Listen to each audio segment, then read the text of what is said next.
লাকুম দীনুকুম ওয়ালিয়া দিন। তোমাদের ধর্ম তোমাদের আর আমার ধর্ম আমার। আমি আরো তোদের জন্য সন্দেশ প্রসাদ রাখছিলাম, আর তোরাও তোদের পূজায় আমাদের প্রতিপালক আল্লাহর সাথে শিরিক করিস, এই জন্য তোদের পূজায় আমাদের যাওয়া নিষেধ। তার মানে কি তোরা আমাদের ধর্মকে হিংসা করিস? নাহিদ, আব্দুর রহমান, দা দা কি রে, পূজার বন্ধ তো দিল। আজকে সন্ধ্যা থেকে আমাদের পূজার অনুষ্ঠান শুরু হবে, অনেক মজা করব। কিন্তু স্কুল বন্ধ হলো তো তোদের দেখা পাবো না, তাই মনটা খারাপ রে। আরে প্রদীপ, মন খারাপের কি আছে? মাত্র কয়টা দিনে তো। হ্যাঁ নাহিদ তো ঠিকই বলছে, এক সপ্তাহ পরে তো আবার দেখা হবেই। আচ্ছা, একটা কাজ করলে কেমন হয়? পূজাতে তোদের দাওয়াত রইলো, তোরা আমাদের বাড়িতে চলে আসিস, তোদেরকে নিয়ে অনেক মজা করব। আচ্ছা তাই হবে, আমরাও যাবো তোদের পুজোতে। কি বলিস নাহিদ? আমি যেতে পারি কিনা শিউর না রে, আমার বড় ভাই মনে হয় না যেতে দিবে। আরে দিবে না কেন? তোরা তো পূজা করবি না, শুধু দেখবি। আরে দিবে দিবে, না দিলে তুই চুরি করে চলে আসিস, আমি রাস্তার মোড়ে তোর জন্য অপেক্ষা করব। আচ্ছা ঠিক আছে, তুই আমার জন্য অপেক্ষা করিস, আমি সময় মতো চলে আসবো। ওকে।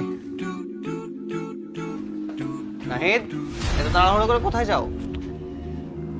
আমার একটা হিন্দু ক্লাসমেট আছে, আমাকে আর আব্দুর রহমানকে ওদের পূজাতে দাওয়াত দিছে। আচ্ছা আমরা সবাই যাব, মানে ওদের পূজা দেখতে যাবো আর কি। আচ্ছা নাহিদ, বলো তো পূজা কাদের উৎসব?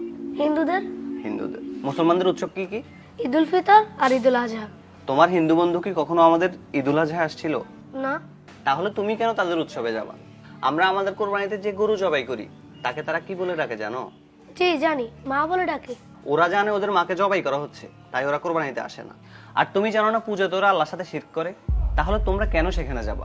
ভাইয়া, আমরা তো পূজা করতে যাব না, প্রদীপ দাওয়াত দিছে তাই যাব। তোমরা পূজা করবে না, সিজদা করবে না, ঠিক আছে, কিন্তু যেখানে আল্লাহর নামে শিরক হয় সেখানে যদি আল্লাহ তৎক্ষণাৎ আযাব অথবা গজব নাজিল করে, তখন কে আযাব গজব দেখবে? তোমরা কি পূজা দেখতে গেছো না পূজা করতে গেছো?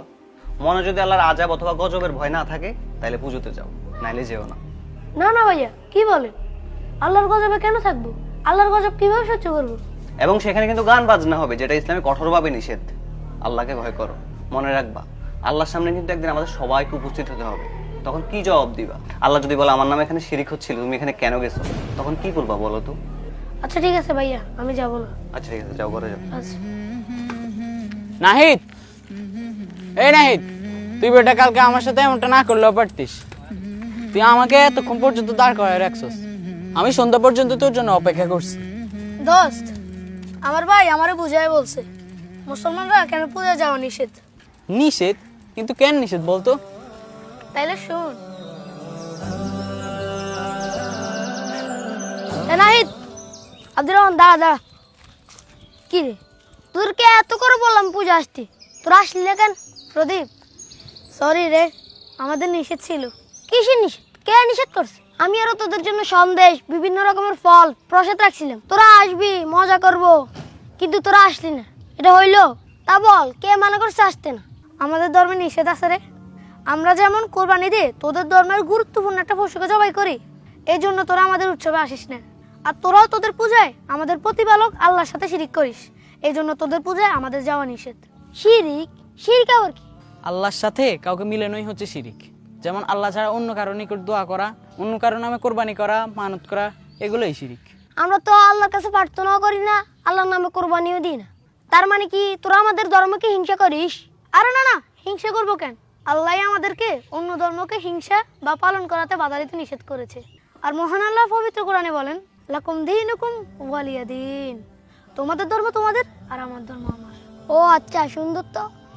লাকুম দিন, তারপর কি জানি? লাকুম দীনুকুম ওয়ালিয়া দিন। আধার হৃদয় জালো নূরের চেরা, মুছে দাও হৃদে যত কালিমা।